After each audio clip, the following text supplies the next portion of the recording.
Welcome to Unfamiliar Readings, where I, Dr. Octavia Cox, read aloud underloved texts. Charlotte Bronte, Preface to Jane Eyre, published in the second edition of 1848. Before I read through the preface, I just want quickly to provide some context. So in the preface, Charlotte Bronte defends herself and the novel Jane Eyre against critical reviews, the reviews that have been critical of the first edition. Charlotte Bronte particularly defends herself against charges that the novel Jane Eyre espoused immorality. A quick example is an anonymous review called The Last New Novel from The Mirror of Literature, Amusement and Instruction from December 1847, which said of Bronte's novel, "It is the boast of its writer that she knows how to overstep conventional usages, how, in fact, to trample upon customs respected by our forefathers and long destined to shed glory upon our domestic circles. The heroine herself is a specimen of the bold, daring young ladies who delight in overstepping conventional rules." So the preface to Jane Eyre, written by Charlotte Bronte, is her defence against such accusations.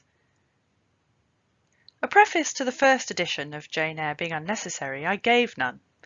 This second edition demands a few words, both of acknowledgement and miscellaneous remark. My thanks are due in 3 quarters. To the public for the indulgent ear it has inclined to a plain tale with few pretensions. To the press for the fair field its honest suffrage has opened to an obscure aspirant. To my publishers for the aid their tact, their energy, their practical sense and frank liberality have afforded an unknown and unrecommended author. The press and the public are but vague personifications for me, and I must thank them in vague terms. But my publishers are definite, so are certain generous critics who have encouraged me as only large-hearted and high-minded men know how to encourage a struggling stranger.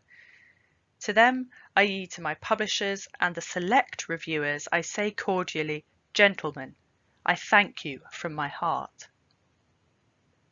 Having thus acknowledged what I owe to those who have aided and approved me, I turn to another class. A small one, so far as I know, but not, therefore, to be overlooked. I mean the timorous or carping few who doubt the tendency of such books as Jane Eyre, in whose eyes whatever is unusual is wrong, whose ears detect in each protest against bigotry, that parent of crime, an insult to piety, that regent of God on earth.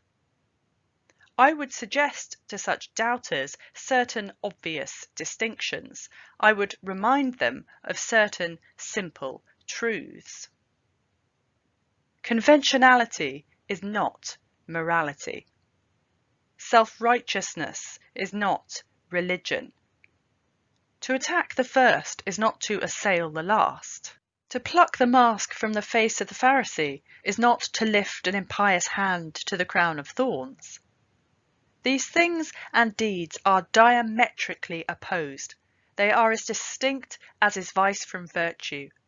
Men too often confound them. They should not be confounded. Appearance should not be mistaken for truth. Narrow human doctrines that only tend to elate and magnify a few should not be substituted for the world-redeeming creed of Christ. There is, I repeat it, a difference, and it is a good and not a bad action to mark broadly and clearly the line of separation between them.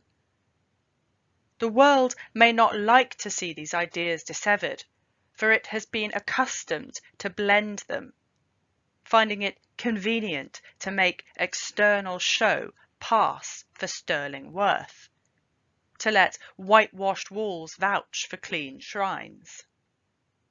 It may hate him who dares to scrutinize and expose, to raise the gilding and show base metal under it, to penetrate the sepulchre and reveal charnel relics.